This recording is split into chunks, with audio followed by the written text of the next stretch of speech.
আসসালামু আলাইকুম everyone, welcome to হালকেনস্টাইন পেজ। সো তোমরা যারা সদ্য এসএসসি পরীক্ষা দিয়েছো তাদের সবার জন্য অভিনন্দন। আর তোমরা এসএসসি পরীক্ষা দেওয়ার মাধ্যমে তোমাদের লাইফের একটা বড় একটা অধ্যায় শেষ করেছো, কিন্তু সামনে আরও কিছু কিছু অধ্যায় বা আরও কিছু চ্যাপ্টার রয়েছে। তো সেগুলোর মধ্যে আছে যে তোমাদের একটা ভালো কলেজে মানে অ্যাডমিশন নেওয়া, তারপর এইচএসসি পরীক্ষাটা শেষ করা, তারপর অ্যাডমিশন নেওয়া একটা মানে ভালো একটা ইউনিভার্সিটিতে, তারপর সেই অনুযায়ী কেরিয়ারটা বিল্ড করা। বাট এখানে যে জিনিসটা থাকে সেটা হচ্ছে যে তোমাদের এই পরবর্তী অধ্যায়গুলোতে ফ্লারিশ করতে হলে বা ভালো করতে হলে তোমাদের বর্তমান যে কোয়েশ্চেন, আমার একটা সেরা কলেজে অ্যাডমিশন নিতে হবে। আর আমরা জানি যে যখন আমরা সেরা কলেজের নাম নিই বা সেরা কলেজের কথা চিন্তা করি, আমাদের সবার আগে মাথায় আসে মতিঝিলের সেই নরডেম কলেজের কথা। সো আমিও নরডেম কলেজে ছিলাম। আমি 2021 সালে নরডেম কলেজ থেকে পাশ করছি। এখন বর্তমানে ঢাকা বিশ্ববিদ্যালয়ে আছি। সো আমি জুনায়েদ ইসলাম, হালকেনস্টাইনের একজন ফাইন্যান্স এবং অ্যাকাউন্টিং ইনস্ট্রাক্টর। সো নরডেম যে একটা সেরা কলেজ, বা নরডেমে যে আমি একটা ডিসিপ্লিন লাইফ পাইছি, নরডেমে আমার যে পড়াশোনার প্রতি যে আমার মনোনিবেশ ছিল, সেটা টোটালি ডিপেন্ড করছে নরডেমের যে এনভায়রনমেন্টটা, নরডেমের যে কালচারটা আছে, নরডেমের যে নর্মসটা আছে, সেটার কারণে। সো এটা আসলে অন্য একটা ভিডিওর গল্প হবে। এখন আমি তোমাদের যেটা বলতে চাচ্ছি, তোমরা যারা ব্যবসায় শিক্ষার স্টুডেন্টরা আছো, তারা কিভাবে এই নরডেম কলেজে অ্যাডমিশনটাই তোমাদের এনশিওর করতে পারো, যাতে তোমাদের হচ্ছে মানে ব্যাপারটা হচ্ছে যে তোমার কলেজ এডমিশনের উপর অনেকটা কিছু ডিপেন্ড করে। বিকজ তুমি কলেজে এডমিশন নেওয়ার পরে তোমার হচ্ছে এইচএসসি রেজাল্টটা ম্যাটার করবে। মানে মানে এইচএসসি রেজাল্টটা ভালো করার জন্য অনেকটা অবদান রাখবে তোমার কলেজ। তারপর সেই অনুযায়ী অ্যাডমিশন, তারপর সেই অনুযায়ী তোমার পার্সোনাল বিল্ড আপের জন্য কি একটা কলেজ মোটামুটি দায়ী হয়ে থাকে।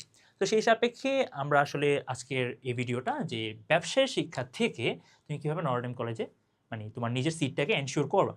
সো ফার্স্ট অফ অল যেটা আসি, যে তোমার এসএসসির রেজাল্ট। সো এসএসসির রেজাল্ট তোমার মিনিমাম 4 থাকতে হবে।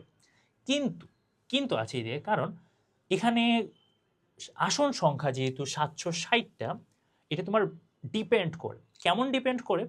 কারণ নরডেম কলেজ এমন একটা কলেজ যেখান থেকে আসলে বাংলাদেশের সব জায়গা থেকে স্টুডেন্টরা ভর্তি হতে আসে। So to be honest, Dhaka বোর্ডে যারা আছো তারা হয়তো বা একটু কম্পিটিটিভ একটা এনভায়রনমেন্টে এক্সাম দিছো। তোমাদের মানে এই যে জিপিএ বা ধরো এখানে কেউ হয়তো বা 5 পাইছো, কেউ হয়তো বা আরও অনেক কম পাইছো, 4 এর কাছাকাছি পাইছো, বা 4.5 পাইছো, অথবা 4.10 পাইছো। কিন্তু অন্যান্য জেলায় এমনও আছে যে তোমার মতোই একজন স্টুডেন্ট, তোমার স্ট্যান্ডার্ডের একজন স্টুডেন্ট, সে 4.85 পায়ে বসে আছে। সো এখানে বোর্ড ওয়াইজ ভেরি করে। এটা আসলে মানে ইনজাস্টিস না, এটা বলতে পারো যে কার্মা বলতে পারো, অথবা মানে ডেস্টিনি বা নসিব বলতে পারো। সো মানে এখন সেটা আসলে তুমি এখন তো এটা তোমার হাতে নেই। তখন কি করতে হবে? সো তুমি যদি এসএসসিতে ধরে নিতে হবে যে তোমার যদি 4.20 বা 4.50 থাকে, বা 4.30 যদি থাকে, তাহলে তুমি ধরে নিবা যে তোমার চান্স আসার সম্ভাবনা খুব বেশি থাকবে। এবার আসি সিট সংখ্যা, 760টা সিট সংখ্যা আছে। সো একটা কলেজ হিসেবে সেটা কিন্তু কম না, ঠিক আছে? এই সিটটা কিন্তু কম না। সো যার কারণে দেখা যাবে যে কমার্সের সবগুলো সিটই ফিল আপ হয়, বাট তাও তোমার যেটা দরকার সেটা হচ্ছে ভর্তি পরীক্ষায় একটা ভালো মার্কস এনশিওর করা। এখন ভর্তি পরীক্ষায় কী কী কোশ্চেন, কোন কোন সাবজেক্ট থেকে কোশ্চেন আসে? সো ফার্স্ট অফ অল যেটা দেখি, যে আমরা সাবজেক্ট ওয়াইজ যদি বলি, অ্যাকাউন্টিং থেকে আসতে পারে, ব্যবসায় উদ্যোগ থেকে আসতে পারে, আইসিটি থেকে আসতে পারে।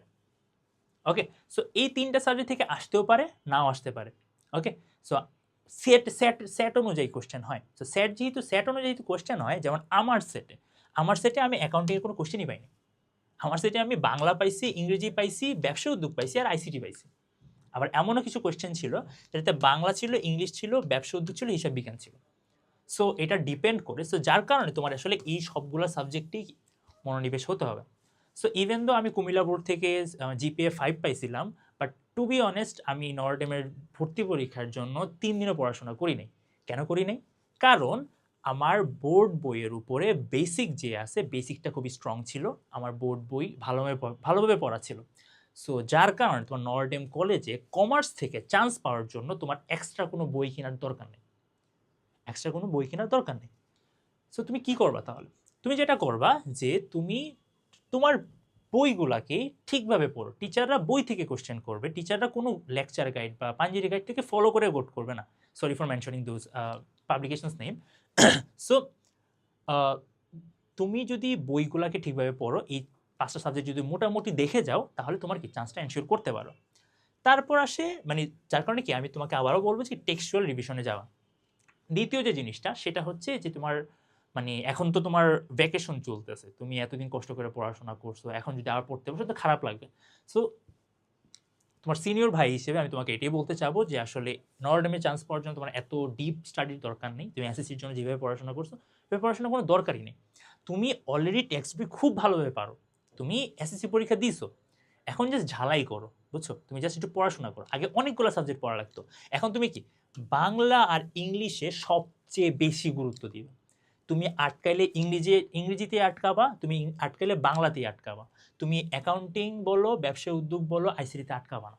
তুমি একজন কমার্শিয়াল স্টুডেন্ট হিসেবে এগুলোতে আটকাবা না। আটকাবা কোথায়? বাংলা আর ইংরেজিতে। তো মাই রেকমেন্ডেশন উড বি তুমি বাংলা আর ইংরেজিতে দক্ষ হও। ফাইনালি আসে ভাইভা। সো নরডেমে কিন্তু ভাইভা নেয় বা ইন্টারভিউ নেয়। সো এটা একটা ফান ফ্যাক্ট বা এটা একটা খুব মজার জিনিস যে নরডেমের মতো একটা কলেজ ভাইভা নেয়, আর ভাইভা নিয়ে খুব বেশি আতঙ্ক থাকে। সো ভাইভাতে আসলে মানে এত আহামরি কিছু ক্রিটিক্যাল বা ট্রিকি কিছু জিজ্ঞেস করে এমন কিছু না, তোমাকে সাধারণ জ্ঞান থেকে জিজ্ঞেস করবে। ধরো জিজ্ঞেস করবে যে পদ্মা সেতুর দৈর্ঘ্য কত, আমি অ্যান্সার দিয়ে আসছি 12 কিলোমিটার, স্টিল আমি চান্স পাইছি, রাইট? সো এখানে তোমার সাধারণ জ্ঞানে যে তোমার সবগুলা পারতে হবে এমন কিছু না। সো তুমি সাধারণ জ্ঞান থেকে টুকটাক নলেজ নিবা after you get chance in the written exam. Okay, রিটেনে চান্স পাওয়ার পরে তুমি ভাইবার প্রিপারেশন নিবে। কারেন্ট অ্যাফেয়ার্সের একটা বই কিনো, শুরুতে সাধারণ জ্ঞানের একটা বই কিনো, অথবা রিসেন্ট যে ব্যাপারগুলো হচ্ছে বা রিসেন্ট যে অ্যাক্টিভ মানে অ্যাফেয়ার্সগুলো হচ্ছে সেগুলো নিয়ে তুমি আইডিয়া রাখো। এত ডিপ নলেজ রাখার দরকার নেই। জানার পরে তোমাকে হয়তোবা একটা দুটো কমন পড়ে গেছে, অ্যান্সার দিলা। তারপর তারা বেসিক্যালি যে জিনিসটা দেখে তোমার আউটফিট দেখে, তুমি কি সুন্দর মতো ফর্মালে গেছো কিনা। তারপর ফাইনালি যে জিনিসটা দেখে সেটা দেখে তুমি হচ্ছে তুমি কতটা কনফিডেন্ট, তুমি কতটা মানে একটা মানে ট্রুথফুল পার্সন, তুমি কতটা একটা মানে হাম্বল পার্সন, সেই জিনিসটা দেখে, তোমার কনফিডেন্সটা দেখে। এর বাইরে আসলে কিছুই দেখে না। সো আই হোপ তোমরা মোটামুটি নরডেম কলেজে chance power, as a commerce student Notre Dame কলেজে চান্স পাওয়ার মোটামুটি রিকোয়ারমেন্টসগুলো বুঝছো। এখন হচ্ছে তোমার কাজ কনসিস্টেন্সি ধরে রেখে একটু ডেডিকেশন নিয়ে একটু সিরিয়াস হয়ে সময়ে সময়ে মানে ভ্যাকেশনের মাঝেই টুকটাক সময়ে সময়ে পড়াশোনাগুলোকে ঝালাই করা, আর বাংলা এবং ইংরেজিতে সবচেয়ে বেশি গুরুত্ব দেওয়া। সো আশা করি তোমরা যদি নরডেমের জন্য এইম করে থাকো, এই কয়েকটা গাইডলাইন ফলো করলেই তোমাদের চান্সটা নিশ্চিত হয়ে যাবে। আর একটা ভালো কলেজে চান্স পাওয়া মানে একটা ভালো এইচএসসি রেজাল্ট করে তোলা, আর ভালো এইচএসসি রেজাল্ট করে তোলা মানে কি তোমার অ্যাডমিশনের সময় একটা সাপোর্ট পাওয়া। ওকে, সো দেখা হচ্ছে নেক্সট ভিডিওতে। আল্লাহ হাফিজ।